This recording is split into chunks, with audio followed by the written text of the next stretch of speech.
So thank you for joining me. This is part two. I added in orange in the upper right where it says part two to keep your place, and then also a passage or two from Revelation chapter 20, verses 11 through 15. That is in purple in the upper right as well. I also moved it because the location that I had it, the way the light is shining, you wouldn't have been able to see those passages that I had written there in Revelation 20 verses 11 through 15 as reference. So we talked about yesterday, we didn't get to the part in green at the bottom. So I wrote this: if you are already in heaven, why be sent back to join your decayed, sinful, corrupted body to then be transformed to your glorious heavenly body? What would be the purpose of needing that sinful, decayed body if you have already been in heaven? To me, that makes no sense. And I know what you've been told. I was told it as well. I know what the pastors say. I also know that because the seminaries all preach the same thing, and this is the thought process, and this is what we believe, then sort of everybody thinks the same. But it doesn't make any sense scripturally. The reason I wrote the Revelation 20 up there in the upper right, verse 11 through 15, here's what it says. Then I saw a great white throne, and the one who sat on it. The earth and the heaven fled from his presence, and no place was found for them. And I saw the dead, great and small, standing before the throne. The books were opened.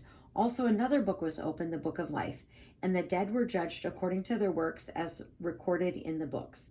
And the sea gave up the dead, and the sea gave up the dead that were in it. Death and Hades gave up the dead that were in them. And we were all judged according to what they had done. Then death and Hades were thrown into the lake of fire. This is the second death, the lake of fire. And anyone whose name was not found written in the book of life was thrown into the lake of fire. So my question is, if this is when people are judged to determine if they're going to be thrown into the lake of fire and burn up or not, then how could we have already been in heaven if we haven't been judged? Because remember, it said in John 5:29, they come out, those who have done good to the resurrection of life, those who have done evil to the resurrection of condemnation. So for what we normally are told when somebody passes away and what happens, that doesn't make any sense with what it's saying here in John and with what it says in Revelation chapter 20. So for me, I am all about really, what does the word say? And it says the dead are coming out of the grave. It doesn't say they're coming out of heaven. And it says they will hear his voice in the future. They will come out to the resurrection of life. So they don't have any resurrection of life if it's in the future and it hasn't happened yet. Furthermore, come out to the resurrection of condemnation. How could they have that when that's in the future and that hasn't happened yet either?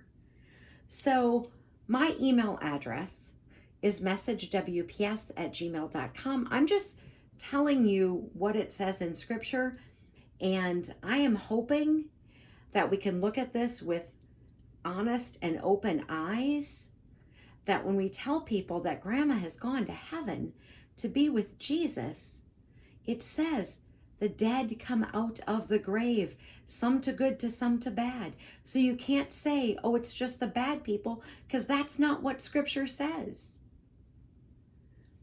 I will be doing something shortly. It's not recorded yet, on those terms that we hear often: hell, Gehenna, etc., Hades, etc. We're going to talk about those coming up in some future videos.